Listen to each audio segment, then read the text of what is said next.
अभी चैनल को सब्सक्राइब करें और ब्रेकिंग न्यूज अलर्ट हासिल करें।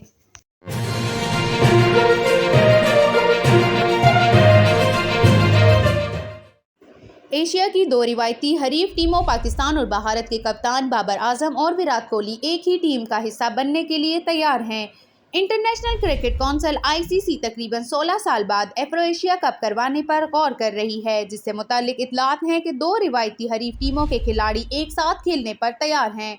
ICC का ज़राए का कहना है कि विराट कोहली और बाबर आजम दोनों इस मुकाबले का हिस्सा बनने के लिए तैयार हैं। उन्होंने कहा है कि हमारा मकसद है कि एशियन 11 में पाकिस्तान और भारत के बेहतरीन खिलाड़ी खेलें, जिसके लिए दुनिया भर के शायकीन पाक भारत खिलाड़ियों को एक साथ एक्शन में देखने के ख्वाहिशमंद हैं।